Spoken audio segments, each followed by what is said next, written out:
Donc voici la correction de l'exercice 7, page 138, où nous allons parler des ions isotopes, donc de la notion d'isotope. Donc il faut se rappeler peut-être la définition d'isotope, on va le faire tout de suite comme ça. Ce sera fait. Donc c'est le document à savoir numéro 4. Des atomes ou des ions sont isotopes s'ils ont le même nombre de protons, Z, c'est-à-dire le même numéro atomique, et des nombres de neutrons différents, donc des nombres de nucléons A différents. Donc l'exemple, en fait, dans l'écriture conventionnelle d'un noyau, il faut que le nombre du bas soit identique et le nombre du haut soit différent.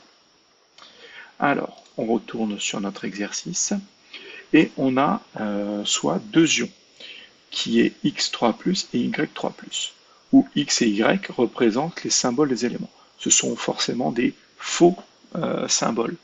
X et Y n'existent pas, alors X n'existe pas en symbole. Et on va devoir retrouver lequel. Donc l'ion X3+, possède 10 électrons et 27 nucléons.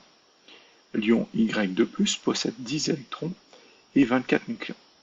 À l'aide du tableau périodique, identifiez le ou l'élément ayant pour symbole X et Y.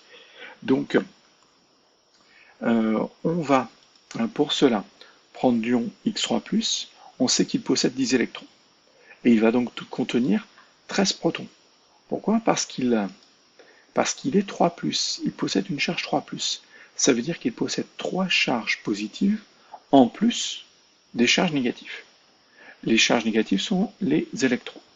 Donc il y a 3 charges positives, c'est-à-dire 3 protons de plus qu'il y a d'électrons. Donc il y a 13 protons et 10 électrons. L'élément X a donc un numéro atomique, c'est-à-dire un nombre de protons égal à 13. Et si on regarde la classification périodique, regardez, elle est sur la pochette de votre livre, on voit que pour un numéro atomique Z égale 13, c'est l'élément aluminium. Donc X, c'est l'aluminium, le symbole Al. Ensuite, pour l'ion Y2+, excusez-moi, le 2 doit être en haut, il ne doit pas être à côté du Y, mais il doit être à côté du plus. L'ion Y2+, possède 10 électrons. Donc, d'un même raisonnement que tout à l'heure, il possède 12 protons. Pourquoi? Parce qu'il possède 2 charges positives de plus que de charges négatives. En effet, s'il est Y2+, c'est qu'il y a 12+, donc 12 protons, et 10 électrons, c'est-à-dire 10-. 12+ et 10-, ça fait 2+. Si on regarde à nouveau donc, la classification périodique, on verra que l'élément Y, qui a un numéro atomique Z égale 12, qui est le nombre de protons, c'est donc l'élément magnésium.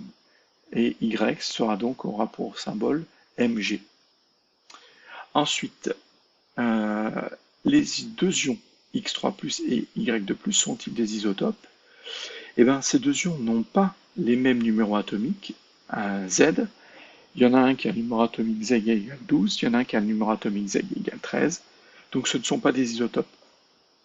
Comme nous l'avons vu dans la définition d'un isotope, ils doivent avoir le même numéro atomique Z, mais des nombres de nucléons A différents, ce qui n'est pas le cas là.